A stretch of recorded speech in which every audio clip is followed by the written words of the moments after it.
رب ذوالجلال کی حمد و ثنا اور سرکار طیبہ صلی اللہ علیہ وسلم پر درود شریف کے بعد سورہ احزاب کی آیہ مبارکہ آپ نے سنی۔ اس آیت کا ترجمہ، اس کی تفسیر و توضیح عرض کروں گا۔ رب کریم سے دعا ہے کہ وہ اس ناچیز کو حق کہنے، آپ کو حق سننے اور سمجھنے، اور اس حق پر مجھے، آپ کو اور تمام سننے والوں کو عمل عطا فرمائے۔ اللہ تعالیٰ نے ارشاد فرمایا کہ ان اللہ وملائکتہ یصلون علی النبی، کہ اللہ اور اس کے تمام فرشتے نبی پر صلاۃ بھیجتے ہیں۔ یا ایھا الذین آمنوا، اے ایمان والو، صلو علیہ، تم بھی ان پہ صلاۃ بھیجو، وسلموا تسلیما، اور ان پر تم اچھی طرح خوب سلام بھیجو۔ یہ آیہ مبارکہ نبی کریم علیہ السلام کے مقام اور شان کی عظمت کو بیان کرتا ہے کہ حضور کا مقام، حضور کا مرتبہ اور درجہ وہ ہے کہ اس کائنات کا بادشاہ، اس کائنات کا خالق و مالک، وہ ان پر صلاۃ بھیجتا ہے۔ صرف وہ بلکہ اس کے تمام نورانی مخلوق، پاکیزہ مخلوق، وہ بھی نبی پر صلاۃ بھیجتے ہیں۔ اور پھر ہم خاکیوں کو حکم ہو رہا ہے کہ تم بھی صلاۃ بھیجو اور ان پر سلام بھیجو۔ نبی کریم علیہ السلام پر کافر بڑے بڑے الزامات لگاتے تھے، طرح طرح کی تہمتیں آپ پر لگاتے تھے۔ ان کا مقصد ان الزامات اور اتہامات سے یہ ہوتا تھا کہ لوگوں کے دلوں میں حضور سے نفرتیں پیدا ہو جائیں، لوگوں کے دل آپ سے دور ہو جائیں، کوئی آپ کے قریب اور نزدیک نہ آئے۔ آپ کے بارے میں طرح طرح کے الزامات اور اتہامات وہ لگاتے تھے۔ اللہ نے فرمایا، اتہامات اور الزامات لگانے والوں، تمہیں کامیابی نہیں ہوگی، تم کامیاب نہیں ہو سکتے، اس لیے کہ ان کا ذکر خیر ان کا رب کرتا ہے، تمام فرشتے ان کا ذکر کرتے ہیں، اور ایمان والوں کو بھی حکم دیا کہ تم بھی ان کا ذکر کرو، تاکہ تہمت لگانے والوں کو معلوم ہو جائے کہ ان کے چاہنے والے زمین پر بھی ہیں، آسمانوں پر بھی ہیں، اور وہ بھی ہے جو نہ آسمان میں سماتا ہے نہ زمین میں سماتا ہے۔ ان کا پروردگار ان پر صلاۃ بھیجتا ہے۔ اب یہاں صلاۃ بھیجنے والے تین ہیں، کام ایک ہے صلاۃ، اور کرنے والے تین ہیں۔ اللہ بھی صلاۃ بھیجتا ہے، فرشتے بھی صلاۃ بھیجتے ہیں، ایمان والوں کو حکم ہے کہ تم بھی صلاۃ بھیجو۔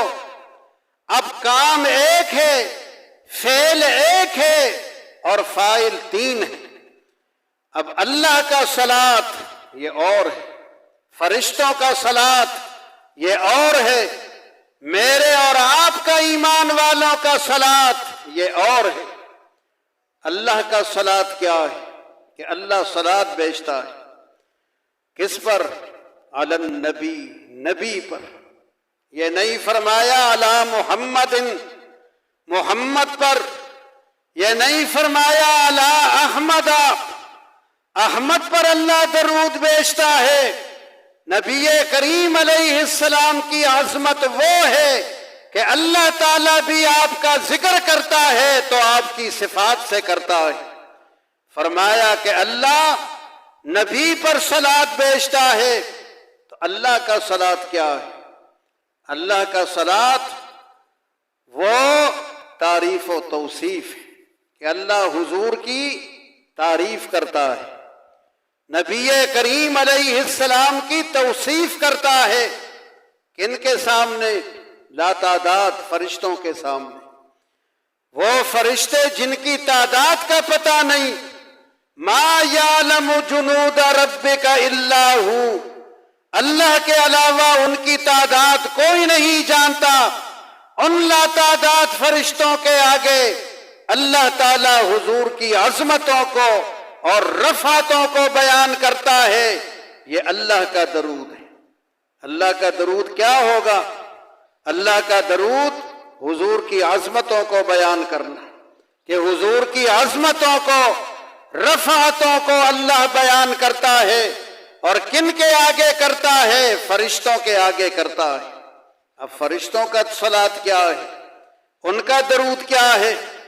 فرشتوں کا درود اب یہ ہے کہ یا اللہ، جو عظمتیں تو نے اپنے حبیب کو عطا کی، جن کا ذکر ہمارے سامنے ہو رہا ہے، جو آئندہ عطا کرتا رہے گا، ہر لمحہ ان کی عظمتوں میں اضافہ کرتا رہے گا، ان عظمتوں کو، ان رفعتوں کو ہمیشہ ہمیشہ کے لیے قائم رکھ۔ یہ فرشتوں کا درود ہے کہ فرشتے دعا کر رہے ہیں اللہ سے کہ یا اللہ، جو عظمتیں تو نے عطا کی ہیں، یہ عظمتیں ہمیشہ ہمیشہ رہیں، اور ان عظمتوں میں لمحہ بلمحہ اضافہ ہوتا رہے۔ یہ فرشتوں کا درود ہو گیا۔ اور پھر ہمیں حکم دیا کہ درود پڑھو۔ فرمایا یا ایھا الذین آمنو، اے ایمان والو، صلو علیہ، تم درود بھیجو ان پہ۔ اب ہمارا درود کیا ہے؟ ہم حضور پر کیا بھیجیں؟ ہم تو حضور کے مقام کو پہچانتے ہی نہیں ہیں، حضور کے شان کو جانتے ہی نہیں ہیں۔ حضور پر تو درود وہ بھیجے گا جو اس کی شان کو پہچانے گا۔ حضور کی شان کو اللہ پہچانتا ہے، اس لیے اللہ درود بھیجتا ہے۔ اللہ درود بھیجتا ہے، وہ حضور کی شان پہچانتا ہے۔ حضور کی شان کوئی نہیں پہچان سکتا، کوئی فرشتہ، کوئی عالم فاضل، کوئی نبی، کوئی پیغمبر، کوئی نبی کریم علیہ السلام کا مرتبہ نہیں جان سکتا کہ حضور کا مرتبہ کیا ہے۔ تو جب ہم حضور کا مرتبہ جانتے ہی نہیں ہیں تو ہم کیا درود بھیجیں حضور پہ؟ اب ہمارا درود کیا ہے؟ ہمارا درود یہ ہے کہ یا اللہ، ہم نہیں جانتے تیرے حبیب کے مرتبے کو، نہیں جانتے ہم ان کے درجے اور مقام کو، کس طرح ہم ان پر درود بھیجیں؟ ہم عاجز ہیں، لاچار ہیں درود بھیجنے سے۔ ہم تجھ ہی سے دعا اور درخواست کرتے ہیں کہ جو ان کے شان کے لائق ہیں ان پر رحمتیں اور برکتیں نازل فرما۔ یہ ہمارا درود ہے۔ یا ایھا الذین آمنو صلو علیہ، ایمان والو تم ان پہ درود بھیجو۔ کیا درود ہوا ہمارا؟ ہمارا درود اللہم صلی علی محمد وعلی آل محمد۔ ہمارا درود اللہ سے دعا کرنا، کہ اللہ سے دعا کر رہے ہیں، درخواست کر رہے ہیں کہ ہم تو جانتے ہی نہیں ان کے مقام کو، درود کیسے بھیجیں؟ اے جاننے والے ان کے مقام کو، تجھ سے التجا کرتے ہیں تجھ سے درخواست کرتے ہیں کہ جو ان کے شان کے لائق ہے وہ رحمتیں، وہ عظمتیں اور وہ سعادتیں اور وہ عنایتیں ان پر نازل فرما۔ ہمارا درود یہ ہوگی۔ جب یہ آیت نازل ہوئی حضور بہت خوش ہوئے۔ خوش کیوں نہ ہو، اللہ حضور کا ذکر خیر کرتا۔ اللہ تعالی فرشتوں کو حکم ہوا کہ دعا کرو ان کے لیے، ہمیں حکم ہے کہ دعا کرو ہمارے حبیب کے لیے، دعائیں کرو گے، ذکر خیر کرو گے، اچھا تعلق رکھو گے، زبان پر کوئی لفظ بد ان کے لیے نہیں آئے گا، دعائیں آئیں گی ان کے لیے، اس لیے کہ بڑے احسانات ہیں ان کے ایف والوں پر، سی والوں پر، پوری دنیا والوں پر بہت احسانات ہیں۔ تو جو احسانات کرے گا اس کے لیے دعائیں کی جائے گی۔ یہی دعا ہے، اللہم صلی علی محمد، یا اللہ ان پر اپنی رحمت نازل فرما۔ حضور بہت خوش ہوئے جب یہ آیت نازل ہوئی، چہرہ چمک رہا تھا، آنکھیں بہت چمک رہی تھی، خوشی خوشی گھر سے باہر تشریف لائے۔ غلاموں نے دیکھا کہ حضور بہت خوش ہے، چہرہ دمک رہا ہے، آنکھیں چمک رہی ہیں۔ جب حضور خوش ہوتے تھے تو صحابہ کرام اور غلامان مصطفیٰ خوش ہوتے تھے، ان کا خون بڑھتا تھا حضور کو خوش دیکھ کر۔ کہنے لگے یا رسول اللہ بہت چہرہ چمک رہا ہے، آج آپ بہت مسرت اور خوشی میں ہیں۔ فرمایا کہ ہاں۔ غلاموں نے عرض کی یا رسول اللہ کس وجہ سے؟ آپ نے فرمایا کہ اللہ تعالیٰ کا پیغام آیا ہے، جو مجھ پر ایک مرتبہ درود بھیجے گا، ایک مرتبہ میرے لیے دعا کرے گا، اللہ تعالیٰ اپنی 10 رحمتیں اس پر نازل کرے گا۔ جو ایک بار میرا ذکر کرے گا، ایک بار میرے لیے دعا کرے گا، اللہ تعالیٰ اس پر اپنی 10 رحمتیں اتارے گا۔ یہ ہے اللہ کے یہاں حبیب کا مرتبہ، کہ جو حبیب کے لیے ایک بار دعا کر لے، اللہ اس بندے سے اتنا خوش ہوتا ہے کہ اس پر 10 رحمتیں پھر اتارتا ہے، 10 رحمتیں نازل کرتا ہے۔ حضرت عمر رضی اللہ تعالی عنہ فرماتے ہیں کہ حضور تشریف لے جا رہے تھے مدینہ طیبہ سے۔ جب حضور قضائے حاجت کے لیے جاتے تو مدینہ طیبہ کی آبادی میں قضائے حاجت نہیں کرتے تھے، مدینہ طیبہ کی آبادی سے باہر نکل جاتے تھے، جنگل میں، پہاڑوں میں۔ حضور بہت حیا والے تھے، بہت شرم والے تھے، کنواری لڑکی سے زیادہ شرم میرے آقا میں تھی۔ کنواری لڑکی میں شرم و حیا کم ہے اور نبی کریم علیہ السلام میں شرم و حیا زیادہ تھی۔ آپ ہر جگہ بیٹھ کر پیشاب نہیں فرماتے تھے کہ جہاں چاہے بیٹھ گئے۔ شہر کے اندر، آبادی کے اندر آپ بول و براز نہیں فرماتے تھے، باہر جاتے تھے۔ حضرت عمر کی نگاہ پڑ گئی، یہ حیا میں نے اور آپ نے بھی سیکھنی ہے اپنے نبی سے۔ حیا والا بننا ہے، بے حیا نہیں بننا ہے کہ جہاں چاہے بیٹھ جائے، قبلے کی طرف منہ ہو تو وہاں منہ کر لے، پیشاب کر لے، لوگوں کی نگاہ پڑے تو پڑے لیکن ہمارا کام نکل جائے۔ حیا، شرم، یہ اختیار کرنا ہے۔ حضرت عمر حضور کے پیچھے پیچھے روانہ ہو گئے۔ انہوں نے پانی کا لوٹا لیا کہ شاید حضور علیہ السلام ضرورت انسانی کے لیے جا رہے ہیں۔ ایک جگہ جب پہنچے تو دیکھا کہ حضور ایک گھاٹی میں سجدے میں، حضور سجدے میں سر رکھے ہوئے۔ حضرت عمر کہتے ہیں میں دور ہو گیا کہ حضور کے سجدے میں اور عبادت میں خلل نہ آنے پائے۔ بہت دیر کے بعد سجدے سے سر اٹھایا،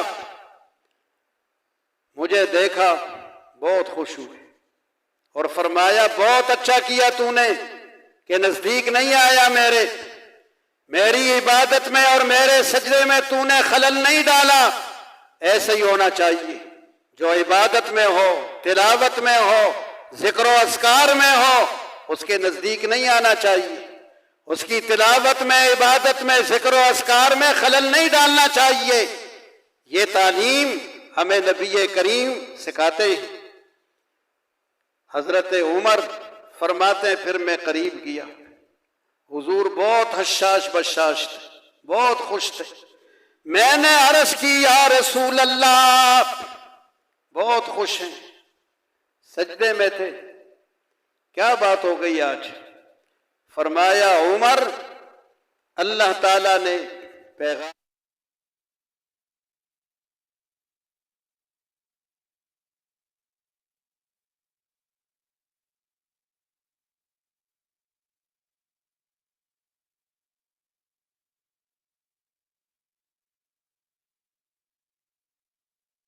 کے بلند کرے گا۔ فرمایا اللہ نے مجھ پر درود بھیجنے کا یہ انعام رکھا ہے میری امت کے لیے۔ امت اللہ کا ذکر کرے گی، سبحان اللہ، الحمدللہ، لا الہ الا اللہ، تو 10 نیکیاں ملیں گی۔ ایک نیکی کے بدلے 10 نیکیاں، لیکن 10 گناہ معاف نہیں ہوں گے، 10 درجے بلند نہیں ہوں گے۔ اللہ کا ذکر کرو گے، سبحان اللہ، الحمدللہ، لا الہ الا اللہ، یہ اللہ کا ذکر ہے۔ ہر تسبیح کے بدلے 10 نیکیاں۔ من جاء بالحسنۃ فلہ عشر امثالھا، جو ایک نیکی کرے گا اسے 10 گنا اجر دیا جائے گا، لیکن 10 گنا معاف نہیں ہے سبحان اللہ پڑھنے سے، 10 درجات بلند نہیں ہیں، 10 نیکیاں ہیں، لیکن نبی کریم علیہ السلام پر درود پڑھیں گے، آپ پر درود بھیجیں گے تو 10 نیکیاں، 10 درجات بلند اور 10 گنا معاف۔ اتنا بڑا اجر اللہ تعالیٰ نے امت کے لیے رکھ دیا ہے کہ جو حضور پر درود پڑھے گا، اللہم صلی علی محمد صلی اللہ علیہ وسلم، جو درود اسے آتا ہے، طویل درود ہو، مختصر درود ہو، تو 10 نیکیاں، 10 درجات بلند، 10 گناہ معاف۔ یہ کس کی فضیلت ہے؟ یہ درود کی، یہ ذکر اللہ کی نہیں، یہ ذکر مصطفیٰ کی ہے۔ اللہ کا ذکر کریں گے تو ایک نیکی کا 10 گنا اجر ہے۔ نبی کریم علیہ السلام نے فرمایا عمر، کیوں سجدہ ادا نہ کروں، کیوں خوشی نہ کروں؟ اللہ تعالیٰ نے اتنا بڑا اجر مجھ پر درود پڑھنے والوں کے لیے لکھ دیا ہے۔ یہ درود شریف کا اجر ہے، اور جو درود شریف پڑھتا ہے، اس درود کو فرشتے پہنچاتے ہیں، اس درود کو حضور خود سنتے ہیں۔ یہ درود حضور تک پہنچتا ہے، لوگوں کے ذہنوں میں طرح طرح کے خیالات آتے ہیں کہ درود پہنچتا ہے، نہیں پہنچتا ہے، حضور سنتے ہیں، نہیں سنتے ہیں، ہمارے درود کا کوئی فائدہ ہوتا ہے، نہیں ہوتا ہے۔ یہ طرح طرح کے اعتراضات اور طرح طرح کے شبہات ذہنوں میں آتے ہیں، لیکن درود کا اجر تب ہوگا جب باقی فرائض بھی ادا کرو گے۔ یہ نہیں کہ نماز نہ پڑھو، روزہ نہ رکھو، سچ نہ بولو، پورا نہ تولو، خیانت اور دھوکے کرو اور درود پڑھو۔ درود کیا کہتا ہے، کیا تعلیم دیتا ہے؟ کہ اللہ تعالیٰ اور اس کے رسول کے تمام احکامات پر عمل بھی ساتھ کرو گے۔ بس سمجھ لینا کہ بس درود پڑھوں، نماز نہ پڑھوں، نماز بھی پڑھو گے، روزہ بھی رکھو گے، سچ بھی بولو گے، پورا بھی تولو گے، خیانت نہیں کرو گے، بددیانتی نہیں کرو گے، گناہوں اور برائیوں سے بھی بچو گے، تو پھر جو درود پڑھتا ہے اس درود کو رسول اللہ بھی سنتے ہیں، اس کو فرشتے بھی پہنچاتے ہیں۔ حضور علیہ السلام نے فرمایا کہ جمعے کے دن مجھ پر کثرت سے درود پڑھو. آج جمعے کا دن ہے. فرمایا جمعرات کو درود پڑھو مجھ پر، جمعے کی شب کو درود پڑھو. فرمایا جمعے کے دن مجھ پر بڑی کثرت سے درود پڑھو. یہ ایسا دن ہے کہ جس میں فرشتے حاضر ہوتے ہیں. یہ فرشتوں کی حاضری کا دن ہے. جو درود پڑھتا ہے حضور نے فرمایا اس کا درود مجھ تک پہنچ جاتا ہے. کیسے پہنچ جاتا ہے؟ فرشتے پہنچا دیں یا نبی کریم خود اس کو سن لیں. اس میں کوئی قباحت نہیں ہے. نبی کریم علیہ السلام نے فرمایا تمہارا درود مجھے پہنچتا ہے، اور تفصیل نہیں بتائی کہ کیسے پہنچتا ہے. بغیر واسطے کے پہنچے، خود سن لیں. کوئی قباحت نہیں، کوئی برائی نہیں اس میں. کیا برائی ہے؟ اللہ تعالیٰ قوت اور طاقت عطا کرتا ہے سننے کی. اللہ قوت عطا کرتا ہے یا فرشتہ پہنچا دے. فرمایا یہ درود مجھے پہنچتا ہے. اور لوگوں نے عرض کی، صحابہ نے عرض کی کہ یا رسول اللہ وفات کے بعد بھی درود آپ کو پہنچے گا؟ آپ دنیا سے پردہ کر جائیں پھر بھی ہم درود پڑھیں تو آپ کو پہنچے گا؟ آپ نے فرمایا زندگی میں بھی پہنچتا ہے اور وفات کے بعد بھی پہنچے گا. یہ نہ سمجھنا کہ قبر میں نبی جا کے وہاں مردہ ہے. وہاں نہیں ہے نبی، وہاں مٹی ہو گیا ہے، ختم ہو گیا. ارشاد فرمایا ان اللہ حرم علی الارض ان تاکل اجساد الانبیاء. اللہ نے زمین پر حرام کر دیا ہے نبیوں کے جسموں کو نقصان پہنچانا. یہ مٹی اور زمین نبیوں کے جسم میں کوئی نقص پیدا نہیں کر سکتی. یہ انہیں نہیں کھا سکتی، یہ انہیں مٹی نہیں کر سکتی. نبیوں کے جسم اس مٹی پر غالب ہیں، اس مٹی پر قاہر ہیں. یہ مٹی مغلوب ہے اور وہ غالب ہیں. یہ مٹی انہیں کوئی نقصان نہیں پہنچاتی. فرمایا فنبی اللہ حی و یرزق. اللہ کا نبی زندہ ہے اور اسے رزق دیا جاتا ہے. اللہ کا نبی زندہ ہے. یزید نے مدینہ طیبہ پہ حملہ کیا. مدینہ طیبہ کے مسلمان یہ یزید کے خلاف ہو گئے تھے.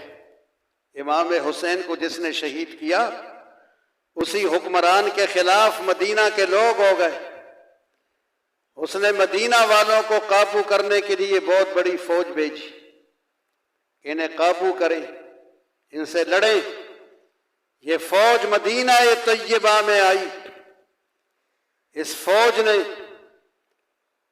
مدینہ طیبہ کے اندر بہت فساد کیا. مسجد نبوی اس میں اذان نہیں ہوتی تھی، نماز نہیں ہوتی تھی. مدینہ والے مدینہ چھوڑ کے نکل گئے. انہوں نے مدینہ کو خالی کر دیا. اس مسجد میں اذان نہیں ہوتی تھی، نماز نہیں ہوتی تھی. حضرت سعید ابن المسیب رضی اللہ تعالی عنہ وہ کہتے ہیں مسجد نبوی میں صرف میں اکیلا تھا. باقی یزید کا لشکر، ان کے گھوڑے، ان کے خچر بندھے ہوئے تھے. صرف میں مسجد میں اکیلا تھا.